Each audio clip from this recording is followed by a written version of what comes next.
On the boards, it is Wednesday overcast start for our Wednesday. Hey Google, hey Alexa, worldwide. Play the pulse of an H. Our poll question up on X this morning, and it's a good one. Do you think the Democrat wins last night are a warning sign or bad news for Republicans in the midterm elections here in New Hampshire for a year from now? Yes or no? Off year election, warning sign. Hey, a win's a win for Dems, even if you were talking blue states in California or New York City. But is it a warning sign here in New Hampshire and beyond? We'll see. Also, Manchester Mayor Jay Rouet, Republican, winning the Manchester mayor's race, one of the bright stories or bright spots actually in the country. And we're going to hear from him in a moment. We're also looking at some of the other news talk, including government shutdown, something President Trump said, despite the reality of the shutdown. He thinks that was bad news for some of these races in terms of the coverage or who people blame for the shutdown, even though Democrats kept voting against reopening the government. But could last night's results, since what did the House Minority Leader say, or former President Obama, things don't look as gloomy or something this morning with Democrats winning the governor's races, New Jersey, Virginia, the New York City mayoral race, and California, Newsom with his redistricting. Is it now going to be, they say, an off ramp? Could it be today or tomorrow? Democrats feel emboldened and a pushback against the Trump agenda. Hey, let's reopen the government now that we are on the right side of some of these issues. We'll see. We're going to hear from Dean Spiliotis and some of our regular experts. But first, let me start with one of the bright spots for Republicans locally. Interesting results in Manchester and Laconia, but certainly the state's largest city, the mayoral race. Republican Jay Rouet wins that race. He joins us live. Good morning, New Hampshire, the pulse of an H. Mr. Mayor, good morning. Well, it's interesting. First of all, you won the race. Maybe you expected to. What do you think was at work there? You had a Democrat challenger, Spillers, I believe her last name, from the school board. I think at over 40%, but you won the race. A win's a win. But what were the issues at work there, do you think, in your reelection victory?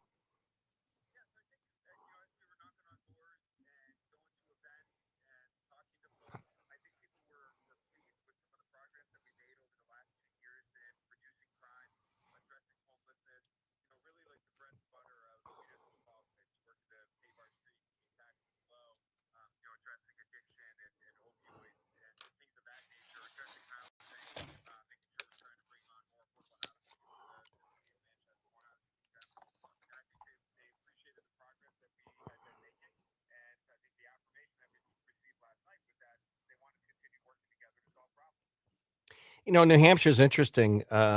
Republican State Representative Mike Bordas won. I don't know how you pronounce it. I think it's Bordas. He won the Laconia mayoral race.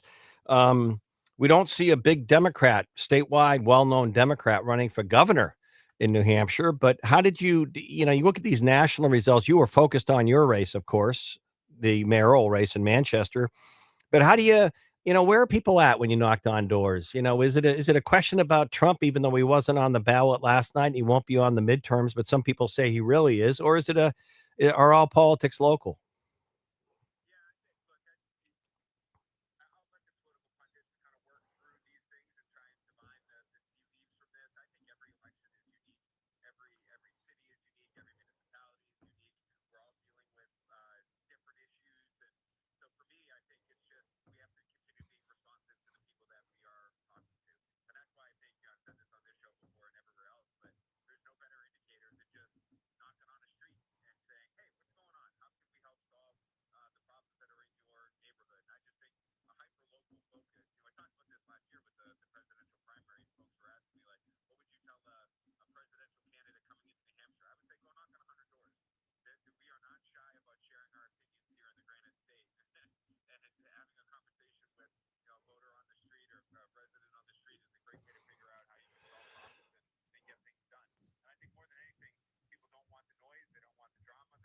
Right. Now, Manchester Mayor Jay Roy reelected last night. Were there any other surprises or interesting results in the city? Some of the alderman stuff or not?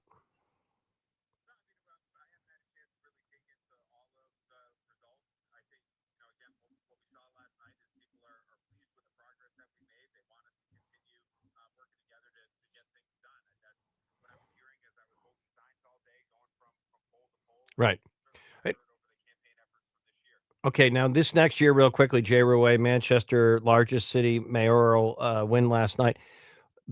Two top issues going into 2026 that are remain high on your list as you go into the year in terms of the state's largest city in New Hampshire.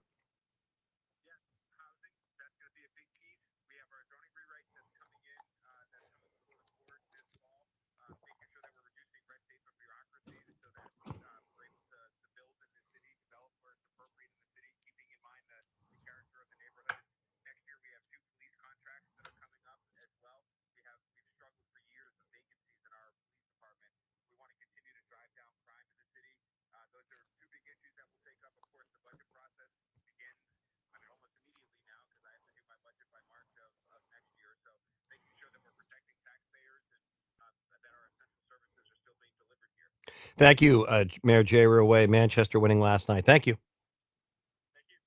All right, when we come back, we're going to have more Dean Speliotis, Southern Hampshire University. But the other interesting issues last night or yesterday in the vote, some of the ballot issues in cities and towns across New Hampshire. These social districts had mixed results. I don't know, like basically you can walk around with an adult beverage, I guess, in some of the social districts, not passing in some communities, passing in others. The other one, a Keno, the Keno stuff, the gaming stuff had interesting results. Laconia mayoral race was very close. Berlin, but there were some other communities where you look at the results and they are interesting here locally. And then going forward, I mean, the wild card this week, still the government shutdown. How much is this a sign of the midterms? We have the races here. I mean, certainly Chris Pappas running for the U.S. Senate probably liked those results last night, but months from now, will it be the economy? President Trump won't be on the agenda of the midterms, but will he be? And how much was this just blue states last night? California and New York City expecting to kind of get the results that were forecast. And in fact, the polling, usually not right, had the Democrats mostly winning across the board last night. New Jersey, Virginia, California on the redistricting, and New York City. And then, of course, the results in New York City. You know, I always say a win's a win. I mean that, even if it doesn't go your way. One thing I think that's interesting about Mondami in New York City is he's pretty good with the gift of gab, going right at President Trump last night, saying, "I know you're listening. Turn up the volume." And it's going to be interesting to see the Democrats. Is it going to be careful what you wish for? Because he's going to be somewhat of a lightning rod for Republicans going forward as the socialist mayor of New York City. 300,000 employees, by the way, in that city. Hey, Google, hey, Alexa, play the Pulse of an Age. Come back. Dean Spiliotis, Southern New Hampshire University. On the political analysis side, one of our political analysts and all-stars talking about the results and what it means for New Hampshire. And a little bit later on, our friends at New Hampshire Technical Institute have a great segment talking about special education needs in the Granite State. Hey, Google, hey, Alexa, worldwide, play the Pulse of an Age. Back in a moment.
Hampshire, live from the Outdoor Pride Studios.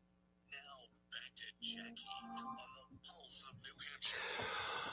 All right, we are back, and we have a lot going on. Dean Spiliotis, Southern New Hampshire University, is going to be checking in. J-Dog, is Dean on yet or no? I know he had a schedule this morning, and I appreciate him checking back, and we'll let him know.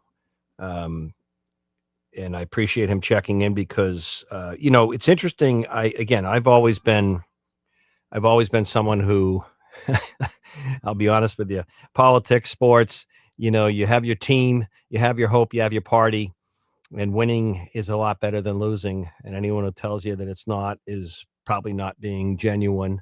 A win's a win. So, and I said this to in terms of New York City, the mayoral contest, you may totally think that this candidate is so far out there, overt socialist. The thing that concerns me most is sort of an anti-Semitic, anti-Israel. But the point is, he did well. He resonated with a lot of people in New York City on the lack of affordability.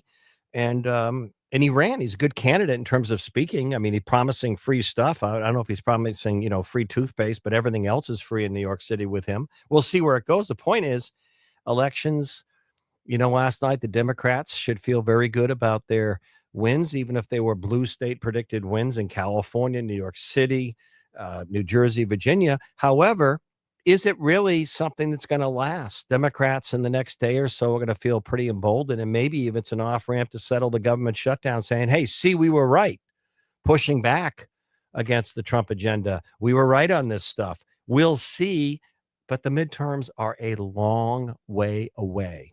And here in New Hampshire, Dean Spiliotis, Southern New Hampshire University, one of our political analysts and all-stars, also a political science professor at our great friend and partner and sponsor, Southern New Hampshire University for Penman Pride. Dean, you look at New Hampshire, and it's interesting. We just had Jay Ruway on, Manchester mayor, Republican, getting reelected. One of the bright spots for Republicans. And, if the environment is so good for Democrats and bad for Republicans or Trump, we don't still see a big name Democrat. When I say big name, like statewide Democrat running for governor here. So it's interesting, Dean. Mixed results last night. Certainly good night for Democrats, but is it a warning sign or really bad news for Republicans going into the midterms? Good morning, Dean.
I'm wondering, Dean, and I appreciate your time this morning, as I'm sure you're teaching Southern Hampshire University. I'm wondering, Chris Pappas last night running for the U.S. Senate. Now you have John E. Sununu in the race, Scott Brown, the big Republican names, but this is a year away. It's going to be a big U.S. Senate race here.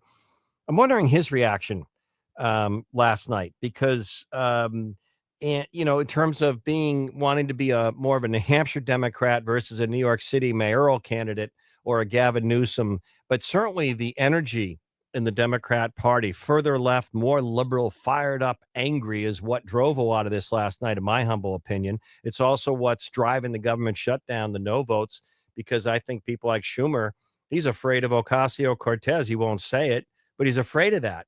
So, Chris Pappas, good news last night or not, or do you think he just is looking beyond it?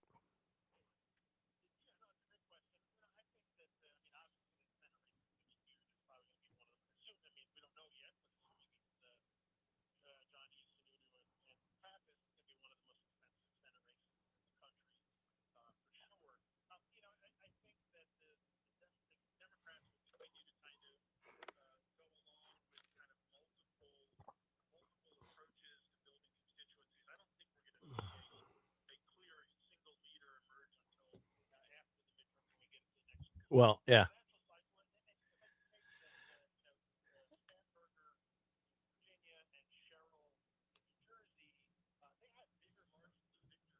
Yeah.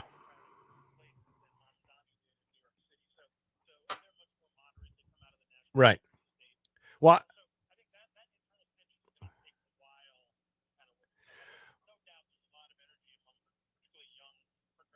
right. But real quick, you look at the Virginia winner, and I saw her election, her victory speech last night, and not off the rails. Very, very moderate, very grateful, coming off of the Youngkin type, Virginia. I think Virginia historically recently has been more blue than not, but certainly Youngkin did pretty well there. So it's interesting to see where it goes. And Gavin Newsom has to feel pretty good on his redistricting. And you wonder, though, last night, he did that in California. Mamdani did that in New York City. Can Gavin Newsom do that in Ohio or Pennsylvania or Wisconsin in the battleground states? That's what I think Democrats have to gauge.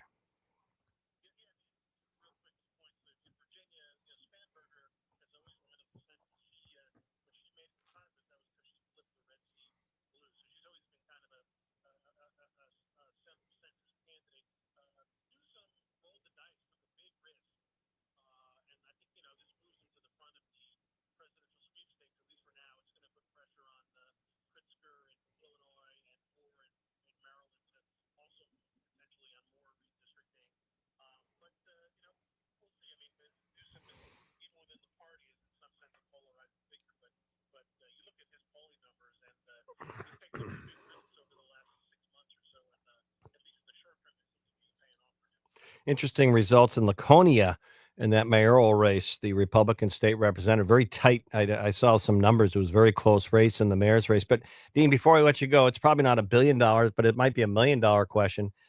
Do the results nationally last night spark a Democrat beyond the former independent? I think his last name is Kuiper, now Democrat. But does it spark someone like not a Colin Van Osten or a Joyce Craig or a Cindy Warmington? Does it spark a better known Democrat who's run statewide before to run for governor or not?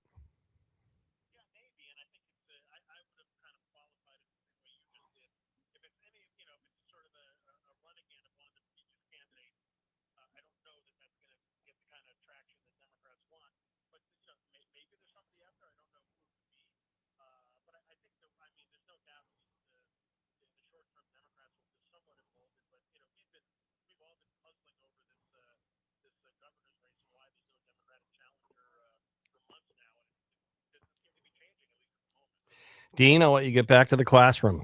Thank you, Dean Spiliotis, SNHU.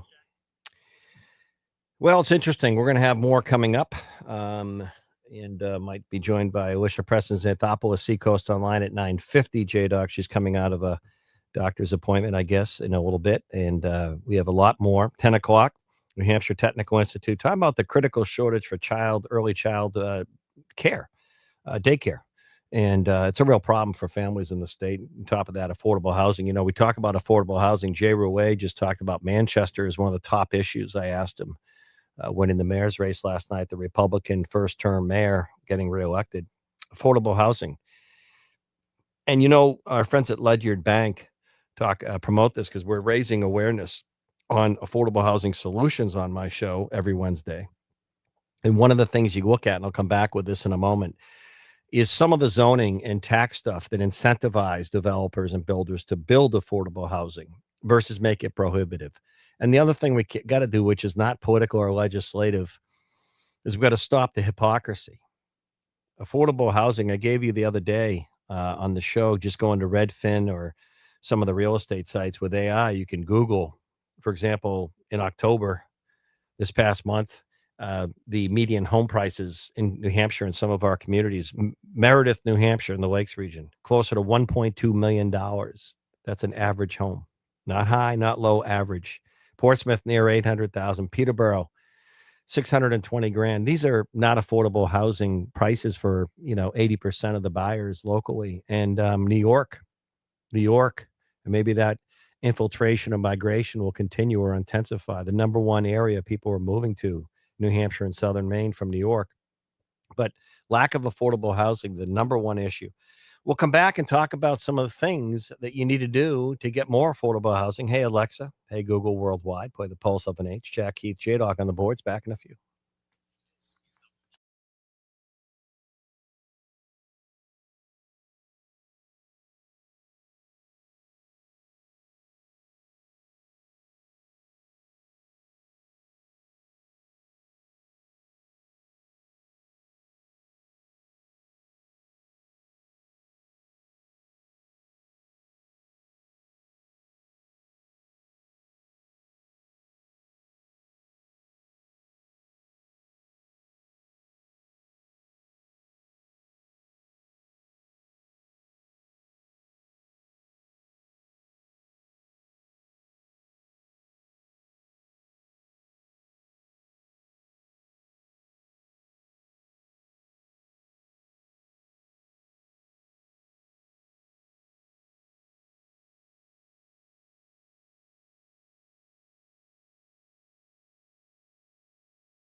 All right, we are back, and we'll give you our poll results up on X at the Pulse of an HR question this morning. By the way, we'll give you those tomorrow, but J Dog will have results in a moment. Do you think the election results last night that were played up nationally, New Jersey, Virginia, California, redistricting, New York City mayor's race, are a warning sign for Republicans here in New Hampshire for the midterms next November? Yes or no? And Joe and Ware, one of our listeners. Good morning, Joe. J Dog doesn't care, but I know you do. I'm okay, thanks.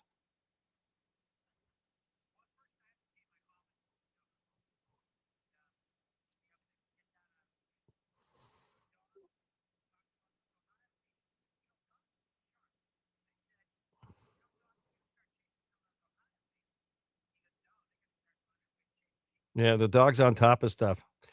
All right, what do you have going?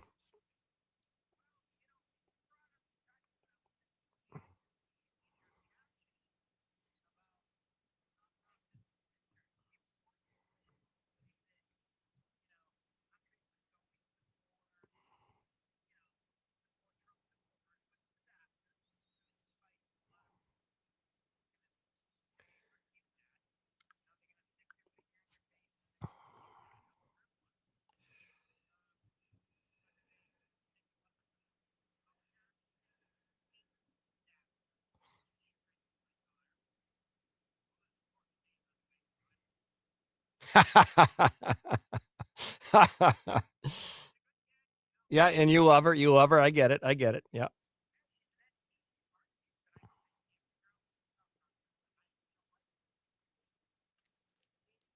Right. Right. Well, okay. I don't want to.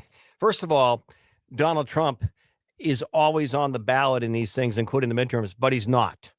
It was not a race last night between Trump and Harris because the polls said on November 5th, if you remember, it was Harris was ahead in some of the battleground states. It was too close to call. We wouldn't know for weeks or months, and it was a toss up, and it ended up not being a toss up. So people voted.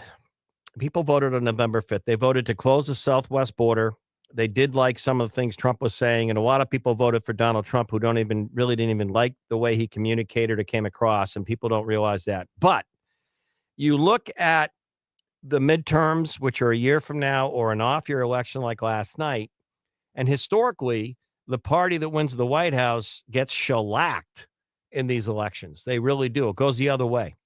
What I don't know, Joe, is last night's midterms because off-year elections last night, New Jersey, Virginia, California, New York City. What people don't tell you is those states are blue states, majority voters. They're blue.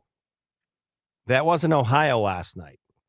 That wasn't the governor's race in Ohio or some of the battleground states. That was California redistricting, a unique New York City mayoral race, and a moderate Democrat. People should be realizing in the Democrat Party, that moderate, the Virginia person who won, the former rep there, she's a moderate, not an Ocasio-Cortez Democrat. So I wouldn't jump up and down. The energy in the Democrat Party is not around a Chris Pappas or, a Maggie Goodlander. The energy is around Ocasio-Cortez, Bernie Sanders, Mamdani, and that's where the energy is. The anger, the energy, vote to shut the government down, get angry, break furniture. That's the energy in the Democrat Party. So going forward, it's a long answer to your question. I think it's going to be mixed. I would have concerns about the House, not the U.S. Senate next November. We have a big race here. And it probably will be a little more blue than red in the midterms, and that's just the reality. But as far as the next election, it's too early to talk about it right now.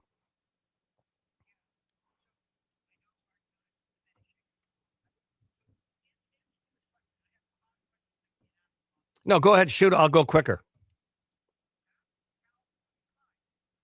Yeah, I know, I know, I know. I don't know. I don't know. I don't know, Joe. I got to give him credit. I thought he was a laughing stock during COVID, having his private dinners in his restaurants, getting his hair done. I think he's a complete joke. But obviously, there's a lot of liberals in California that love liberals. I'll leave it at that. Well, no, let's just talk about her leadership. She was out of the country during a lot of the stuff that happened. She called the ICE immigration stuff peaceful protest. They're burning cars on the highway. You're talking about California. And I got to tell you, it's a different world out there, Joe.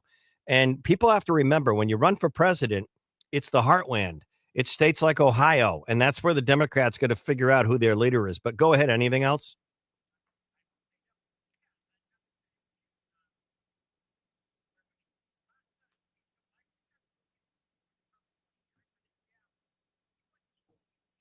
Yeah.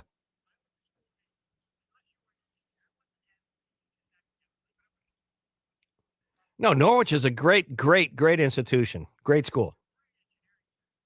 Yeah. Yeah. Yeah. Yeah.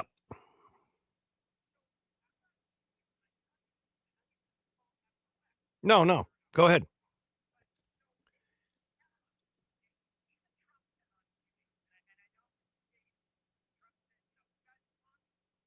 Yeah.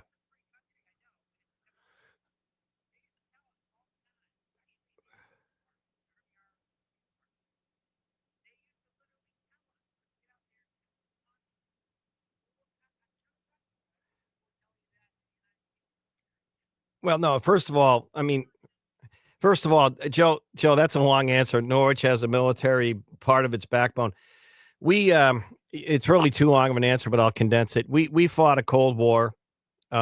against communism, starting before, people don't know this, starting long before Jack Kennedy and he went up against Nikita Khrushchev. The Cold War was started, but we still deal with Putin in the Ukraine. But really, the Middle East and the war on terror is a different situation. But you can't say the bottom line is if you're wondering why New York City elects a socialist mayor, I think people are missing why Mamdani won.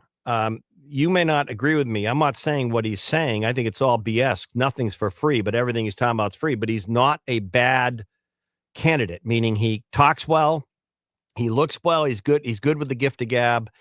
He was aggressive. He ran a good campaign, and he won. But you got to look at New York City. Talk about the lack of affordability. There's a lot of people that want free stuff in America. There's a lot of people that want free stuff in New York City, and everything's very expensive. So when you have a candidate who can speak well, comes across well, and promises a bunch of free stuff, socialism, you'd be surprised, Joe, how many younger people think it's actually something worthy and worth looking at. They don't know history. They don't know about Hugo Chavez. They don't know about Castro in Cuba. They don't know about failed socialism. It just sounds good when you say, hey, if college was free, if healthcare was free, if healthcare was free, and that's probably what resonates with your daughter and young people because everything's expensive. That's why he won in New York City. Joe, I got to run. Thank you. All right, when we come back. Hey, Google. Hey, Alexa, play The Pulse of an Age. You know, there is something. Now, I'm going to be, maybe I got a good night's sleep a little bit, although I was up in the middle of the night. I'm lucid on this point. Every side, after a win or loss, and a win's a win, needs to look at things that were really at work there. So for Democrats doing the happy dance this morning, they really need to look at what drove those results, and are they exactly what they thought they were? A win's a win. Don't get me wrong. But where's the energy in your party?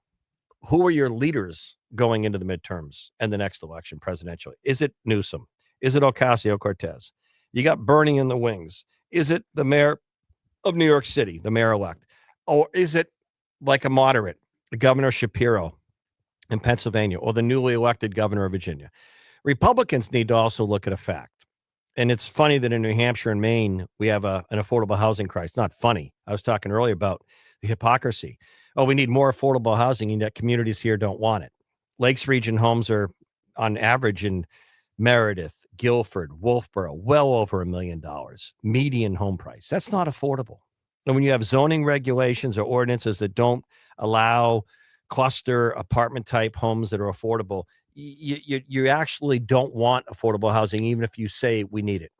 Communities like Rochester are much more open to this. Manchester, you heard Jay Rouet this morning on my show, the re-elected mayor, Republican of Manchester. But the lack of affordability, and it's not just health insurance like the Democrats saying on the Affordable Care Act re-enrollment, the lack of affordability for families is a real issue. And when you get up there and talk about giving stuff freely or less expensive, people are going to listen to you, even if you have no ability to deliver that. Let me repeat that. If you get up there, like Joe Biden didn't say, we're going to relieve your college debt. We're going to, pay for your child care. We're going to pay for your housing. See where I'm going with this? You, of course, are going to like that message if you're struggling to pay bills. It's a human reaction.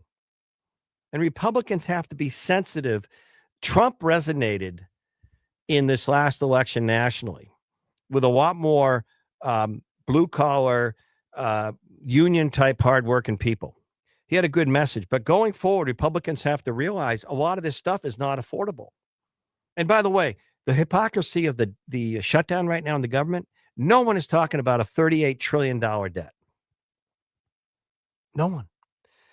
Social Security is something so many people in New Hampshire and New England rely on who are retiring at 67 or older, and no one's talking about the fact that 4 or 5 years from now, the system may not be as solvent. And are you going to take a 20% haircut? Can you afford to? This affordability thing is something both parties need to talk about. One can talk about free stuff, but the other needs to talk about how we actually make things more competitive. Health insurance, you can talk about open enrollment, how expensive, but why don't we introduce transparency and pricing competition for healthcare? We'll talk about this more tomorrow. Why don't we lower the cost of healthcare by making it competitive, just like when you buy a new CRV at a Honda Auto Fair? You know the price. Healthcare, you have no idea. Listen to healthcare real quickly. I have someone close to me that in another state had a shoulder surgery, rotator cuff, and a repair, a shoulder surgery. And at places like Basque and Bedford, Nick Valis' team, the Same Day Surgical Center, been there 30 plus years. That would have been they would have told you the price. Same day, by the way. You go in, you're home that afternoon. So she had shoulder surgery in Florida. It should have cost, in my opinion, all in under $30,000 or $40,000. $168,000. Her husband told me was the bill. And the 4 screws they put in the shoulder, screws, 50 in the line item, they broke down the bit, $55,000. $168,000 for a shoulder surgery. You want to lower cost and affordability for Americans? Let's start there. Hey, Alexa, Google, play the Pulse of an H. Back in a moment.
Are we doing that now?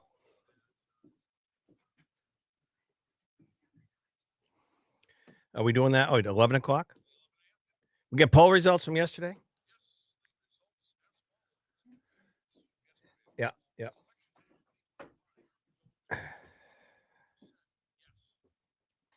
Wow. Really? There were interesting local stuff that we haven't really talked about. We're going to have Anna Brown at some point this morning, Citizens Count, but social districts in some communities, like, I don't know if I understand it, like you can walk with an adult beverage around. I was surprised. Some of the communities you thought would pass it did, and others didn't. But Keno, you just adjust that silver button there if you want. I'll get some in studio guests coming up. But as far as the lessons learned, I always think there's an analogy, and I mean this sincerely, between sports and politics, Major League Sports. And I've always been one, when someone wins something, you can't BS someone who wins a win. I mean, J-Dog, look at the Patriots, just not trying to diminish election results last night. They won last weekend by a point, right? Because the place kicker and the other team missed the extra point. They beat, they won. But a win's a win. And, I look at Republicans sometimes, and I actually think President Trump said it right this morning. He was like, hey, the government shut down. People blamed us. I mean, but the point is, you got to look at why Democrats did well last night. And if you don't, you're not being really bright about your own. If you don't agree with that, there's a reason why the New York City mayoral candidate won. There is. You can sit and jump up and down and be shocked. You know how expensive it is to live in New York City? I mean, you can't afford anything in New York City. Seriously. I mean, I've talked to police officers in New York City. They have to make 2 or 3 times what a state trooper would make in other states just to live.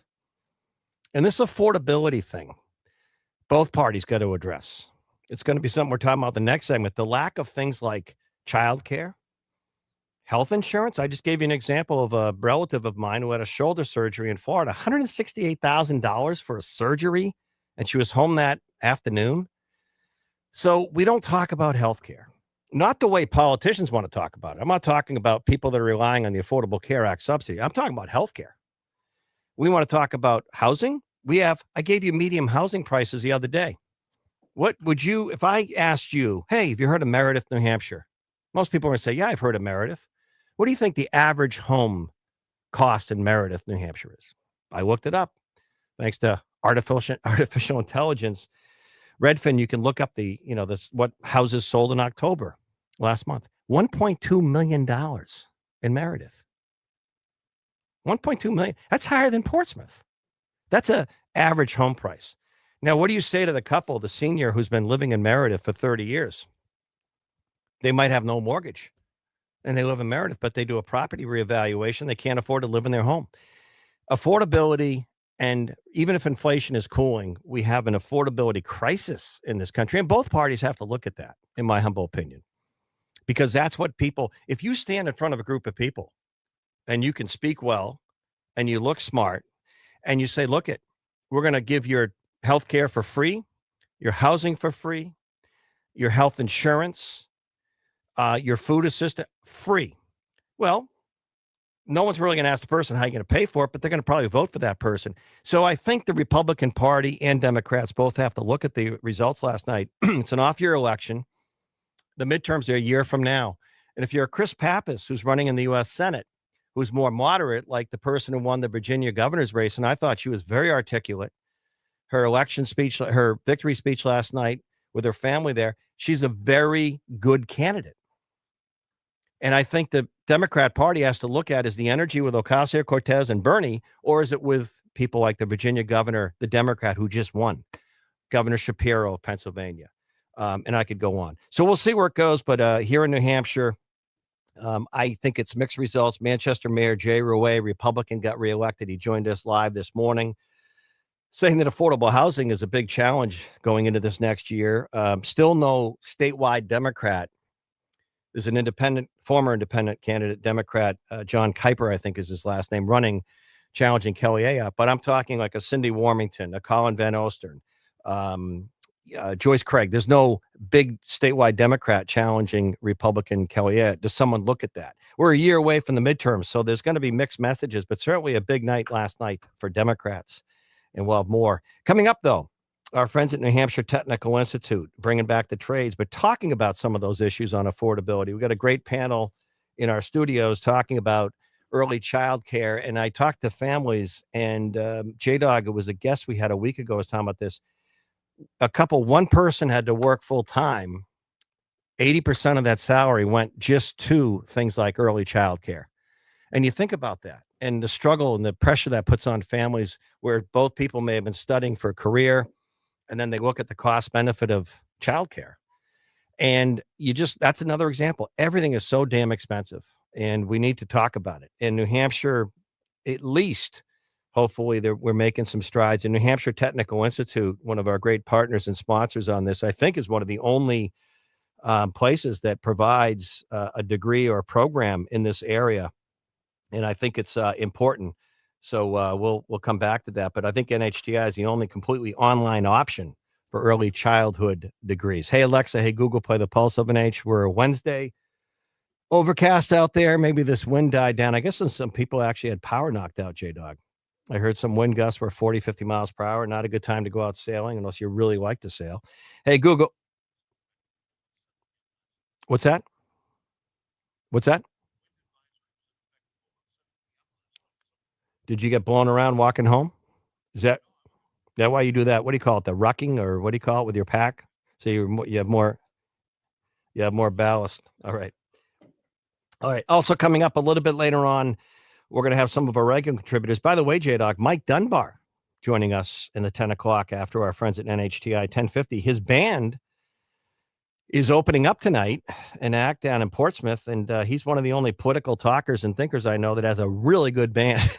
And he wanted me to go tonight. I told him, I don't know, I might not be up at 9 o'clock to see you play, but he's going to be joining us, telling about his band premiering tonight in Portsmouth. Great venue in Portsmouth. Hey, Google, hey, Alexa, play the Pulse of an H worldwide. Jack Heath, J-Dog on the boards. Back in a few.